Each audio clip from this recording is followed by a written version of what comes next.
Hello and welcome to On the Mat. I'm your host, Preston Whitwit. Today we have fighter Stanford Dixon Jr., who will be fighting Diego Badillo on June 7th in the main event on Royal Combat Promotions for the 170-pound Muay Thai title fight.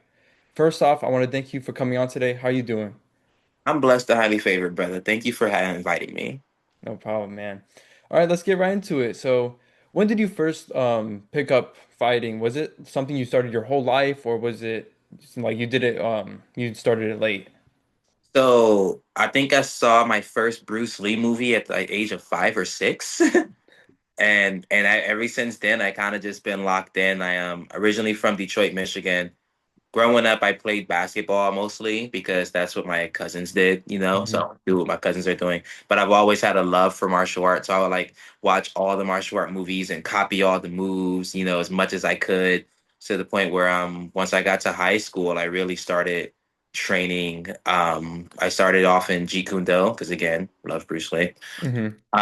And once I moved to California, I found this place called The Pit, which if you if you notice any other fighters that go by the pit would be like Alex Pereira or Chuck Liddell. Hmm. Yeah, so I started my journey there in Hawaiian Kenpo, training under Bob Anderson, and somewhere through that, they kind of cut ties with the pit, so we changed from Hawaiian Kenpo to Chinese Kenpo, just Hmm. virtually the same thing, honestly. Like the overall martial art of Kaju Kempo, which is my martial art, branches off into Hawaiian side and Chinese side. It's a big story. Um, so I was living in Lancaster, training there, and that was kind of like the true beginning of my martial arts journey. Like showing up to the gym really early, leaving really late. I'm fresh Hmm. out of high school, so I have nothing else to do. Um, but train. So my professor ended up moving to Tehachapi and then ultimately to Nevada. So it left me to seek out other gyms. So I trained in Fight Factory Muay Thai. I trained under my trainer and friend Robert Dollinger, who he calls himself a garage sifu. But he trained under Bob Anderson as well. He has a black belt. So he had a black belt when I was a white belt. So he actually really sharpened a lot of the things that I worked on because he studied so much martial arts. He could see what I wanted to be good at. So the specific reason, from what I understand, it was the Bruce Lee movie. You like the martial arts. So was that the specific reason as to why you started like getting into it and fell in love with the sport? Yeah, Bruce started it all, man. Like I don't, I don't know what to tell you. It's kind of like that kid who sees something for the first time and their eyes are like, "Wow, how did he do that?" And like that, ever since then, it's been, I'm 30 years old, so I born in 95, grew up in the 2000s. So for me, it was Bruce Lee, Jackie Chan, Jet Li, Michael J. White, Tony Jaa when he came out. You know what I mean? All the action people, Michael they J. White's for real though. Michael, I had the pleasure of meeting him No recently. way. So stunned, I didn't even know what to say. Like I wouldn't know what to say either. I just said thank you. Like that's all I can say is thank you. That's um, amazing. but yeah, that's what started it, and it kind of just like it birthed something in me. Like I think there was like maybe that's something I always had like a talent for, but it was like I was able to catch on to it quickly. Like I could pay attention to whatever they were doing, and I'll do it that exact same way. And it was just Hmm. like it's like the ultimate form of expression. I feel that makes perfect. That's a perfect way to capture what you're saying. So, you were fighting for a title on June 7th. I just want to ask you how you feeling physically, mentally leading up to the fight, and are you excited? How you I feeling? am ecstatic, honestly. Because this is something I've wanted. Not just the title, not Yeah. just the belt. You know what I'm saying? But the opportunity to fight somebody who's game at that caliber. Like Hmm. I want to eventually fight for one championship and or glory. Like I want to reach the highest level of striking possible. Not because I'm an egomaniac. I'm not one of those people who are like, I'm the greatest in the world. They just don't know yet. Like that's not me. I'm just like I'm simply a martial artist that want to reach my highest peak as a martial artist. And That's wherever that takes me, that's where I want to go. So the opportunity to test myself and to do that is all I ever really want. So hmm a fight like this is something I'm really excited for. I'm glad Diego accepted the fight. He's the reigning champ, so all respect to him. I'm one of those people where, we're warriors, we're competitors in the ring, doesn't mean we're enemies in real life. I'm sure he's a great guy, but I'm expecting a great show out of both of us. Like I want him to come out there and give him 110%, and I want to give my 110%, and may the best man win. You know. All respect. Mhm. When you're training for a title fight like this, how would you, like just take us through how intense some of the training sessions you would say are, and take us through like a day in the life right now. Well, okay, like I said, my background is from the pit. Now, if anybody's watching this knows anything about the pit, they don't train like competitors. They train like we're in a forest and we have to fight to live. Like, so that's kind of embedded to me. Like, so like sometimes I run classes at the gym and everybody gets pissed off when I'm running a class because I'm like, all right, guys, we're gonna hit our warm up and then we'll go straight into technique. And the warm up is 100 burpees. Oh my They're God. like, that's the warm up. Like, yeah, that's the warm up. There's there's a point though, because if you do something like 100 burpees, mentally you get tired before you get physically tired, Hmm. which means at some point you're going to lose count. At some point you don't know what's going on, and then after that we work the technique. Then after we're working our punches, our kicks, and whatever things that we're going over, you're doing them exhausted. So you're no longer thinking. And the point of training like that is that way when you actually do get exhausted, you can still do this. Wow. You know what I'm saying? Was that how your training sessions would go, or are they more intense for you? Like it's 100 burpees, 100 push-ups, 100 crunches, and Oh, then you yeah. get into it. And then like if it's just me, that's what I'm doing. Right now because I'm training under Sensei Pete. It's like so if you know who Pete Cunningham is, he's 50-0 kickboxing legend. I'll do Yes. some research on him after this. Oh yeah, he trained under Benny the Jet, who was also 50-0 and also was on two Jackie Chan films. So these are like kickboxing legends that they know how to win. And also like I think the biggest, I guess, claim to fame you could say about Pete Cunningham is he fought and beat Sakai. Sakai is a world-renowned Muay Thai guy. Everybody knows who he is, whether they know it or not, because if you've played the game Street Fighter, then you know the character Sagat. Character Sagat's based off a real man named Sagat. And That's a cool fun fact. it is a cool fun fact. I'm actually a huge fighting game guy. So training with him is actually like when there are fights coming up, class can start at 7:30. Usually it starts late. You're not leaving till 10. And even if class ends early, even if class ends at 9:30 or 8:30, the amount of movement you're doing for that hour, it's like straight out the gate. All right, guys, technique, let's go. 1, 2, 3, 4, 5, 6, 7, 8. Back and forth, go. And just throw punches. Da, da, da, da, da, da, da, da, da. And we're doing that at high speed. And then after all that, it's like, all right, guys, who has fights coming up? You have fights coming up, sparring. You're on one side, everybody's on this side, running the gauntlet. You're completely exhausted. And I train with him 3 days a week. So Monday, Wednesday, and Friday, I'm there. Tuesdays and Thursdays, I'm training at House of Champions, where Sensei Pete used to also train at. And I'm training with guys like Gio LaRue, who was a champion in his own right. Shane the Hurricane's also a champion. Um, and then we just do sparring just for Tuesday and Thursday for the just walk in, put your gear on, warm up. All right, let's go. Everybody, we're sparring for the next hour and 30 minutes. So it's a lot. It gets to the point where like at some point you're thinking about the fight while you're training, and you're like, dude, am I gonna be this exhausted during the fight? The answer is no. Because it's Friday and this is your fifth day training in a row. But you train this way, that way for those 10 minutes of the fight time that you do have, you can sprint for 10 minutes compared to doing what you did at the gym. That is like I feel exhausted just listening to how your training sessions go. I mean, Jesus Christ. Oh yeah, So like that's how are you able to motivate yourself like I feel like with your training sessions and a lot of fighters training sessions it's more like it's more mentally exhausting because it's like you have to do this not only today but you know you have to do it tomorrow. How do you keep yourself motivated knowing that you have to do another tough day tomorrow and then tomorrow and so forth? you don't think about it as much, honestly. Because if you try to make sense out of it, it doesn't make sense. Let's just keep it. Like the we're defying logic here. You know what I mean?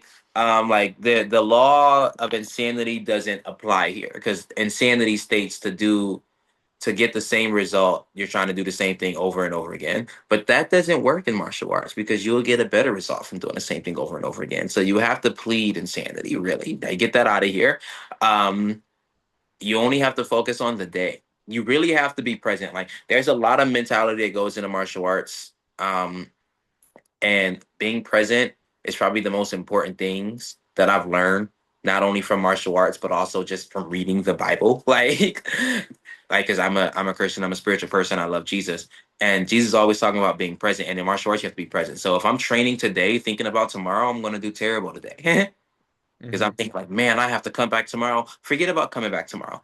Do what you can today. 1% better every time. Every time I throw this technique, it has to be a little bit better than I threw it last time. If I'm worrying about that today, then I don't have to worry about. I'm gonna let tomorrow take care of itself. Like obviously you train smart. If your body can't do it, don't do it. If you can't push as hard, don't push as hard. But there are some times where you have to push yourself to that brink no matter what, because when you rest, you're going to come back stronger. So it's a lot. And as far as motivation goes, it's really discipline over motivation. Oh yeah. Because there are days where I don't want to run, and I run a lot. Like I'm pretty sure I have to run today. And running used to be cool to me, believe it or not. Like when I first, it's like, oh my gosh, I can actually run 3 miles now. I can, I got the music playing, I'm going. Now it's just boring. You need to find new music. That's what I run a lot too, and like right now it's the WWE theme songs getting me through some of these miles. I Yeah, swear, man. You listen to HBK and that gets you going. that'll get it. For me, it's been musicality. They make anime songs and they remix them. And sometimes that gets like I pretend I'm Cell or I pretend I'm Goku or Team Gohan for that little saga that he had. But yeah. No, yeah, that's funny you say that because my friend said he weightlifts a lot and he did like PRs. He told me like every time he has to PR, he puts on I don't watch too much, but he said he puts on a song from Attack on Titan and it's like he's the greatest song of all time, he says. And he's like I hit all of my PRs through that song. You And have to really watch that anime to appreciate that because that anime was so good. he's literally been like nonstop on my ass about it. Like you So have to watch it for it's 3 months now. So it's the writing is immaculate. It's actually really really good because I just finished it too because I didn't want to watch it either, but it's true. Believe the hype. I will watch that. So leading into a fight, is nerve something that you deal with going into a fight, like like just before the fight? Is it something you deal with? Yeah, every fighter has nerves. Yeah. I'm like what? I think my record's even right now. I'm 4-4 through kickboxing and Muay Thai. I want to say every fight I've had, counting one, outside of one fight where my grandmother had recently passed before the fight, so I just wasn't there. It was nerves that kind of did the trick for me. Nerves or a certain type of fear, and nerves are a good thing because nerves let you know that you care. But there have been fights where I walk in and I'm not nervous and I steal the show. That's just me trusting myself.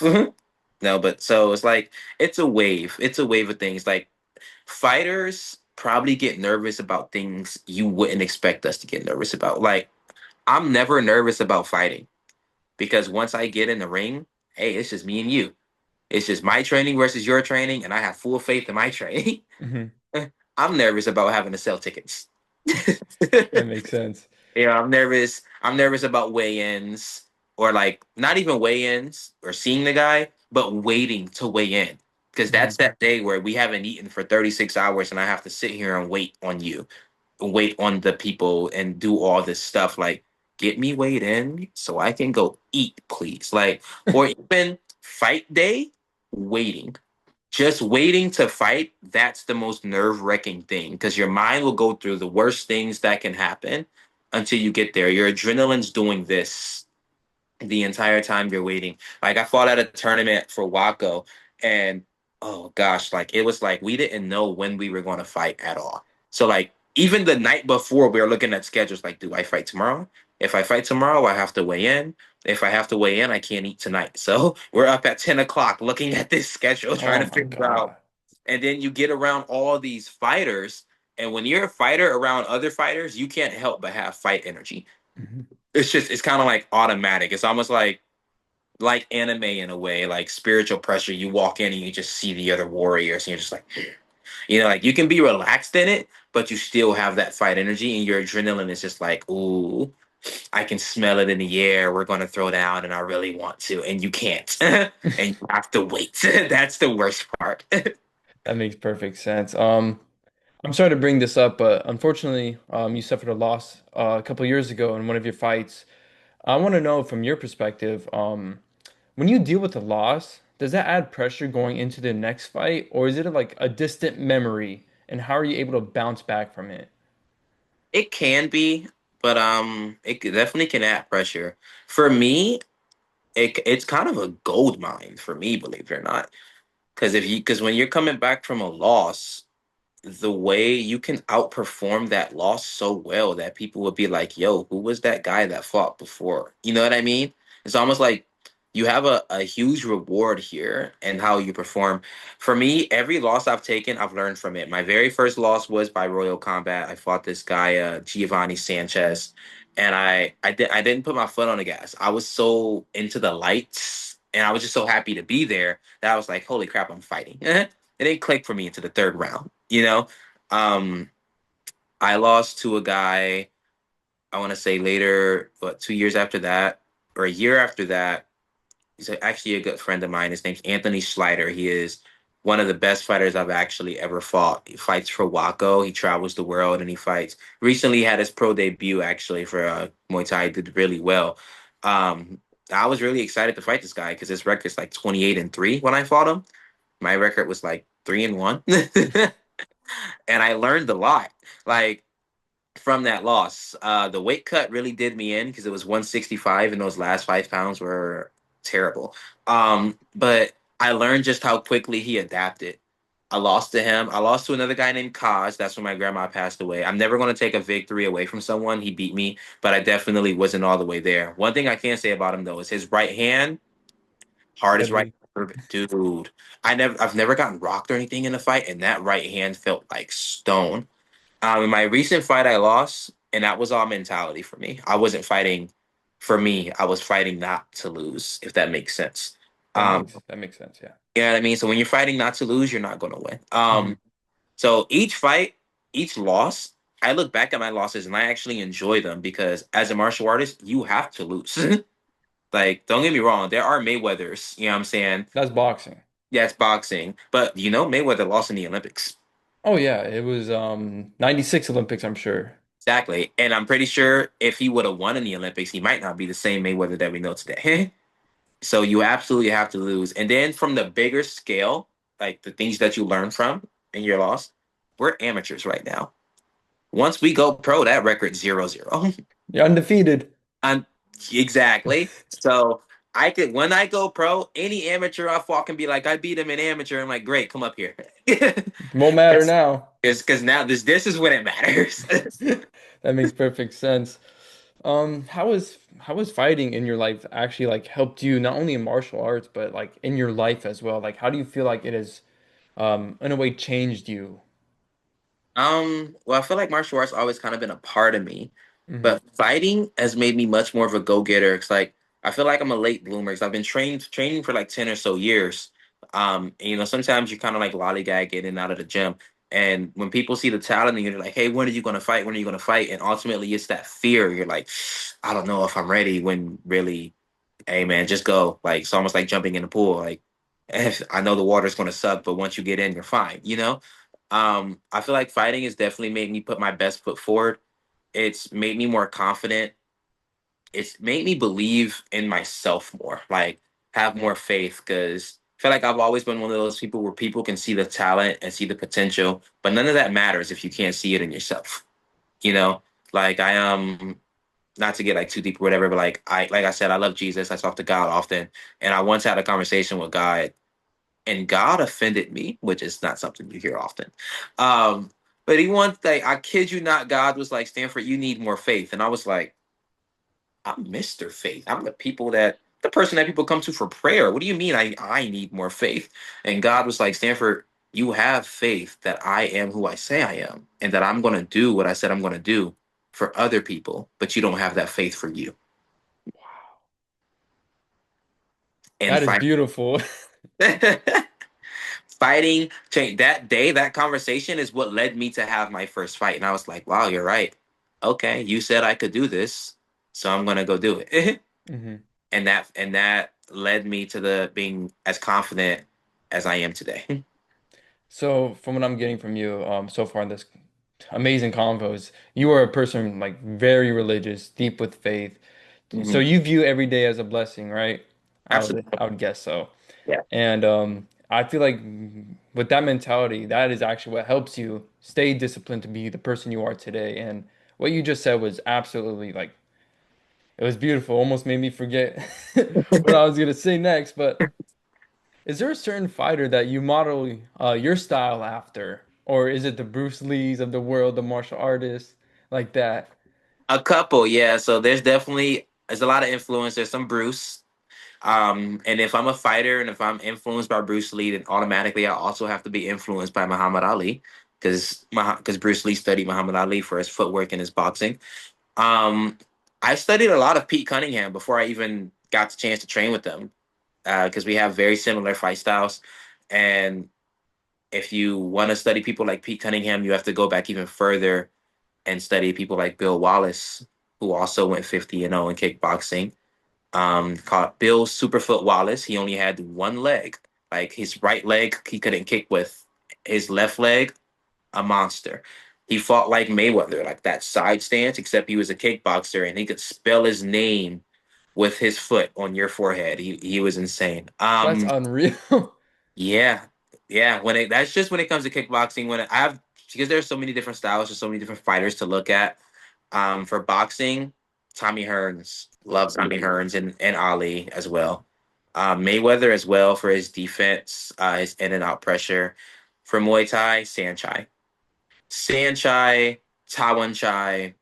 I love Liam Harrison. We have completely different styles, but I love his aggressiveness as well. Um, and there's one more. Superlek, believe it or not. Super lucky. Yeah, I like super Superlek lucky. is the way he throws his body kicks is just like you can't stop them. But yeah, those are probably the fighters I emulate currently. Yeah. Oh, I'm sorry. Ernesto Hus. Duh. He's the one I like the most. When your fighting career is over, what was the legacy that you would like to leave behind you and you could look back and say, "Wow, I really did that." Dude, I'm gonna be completely honest. You ever seen Creed 3? Oh, dude, unreal. That's what I want.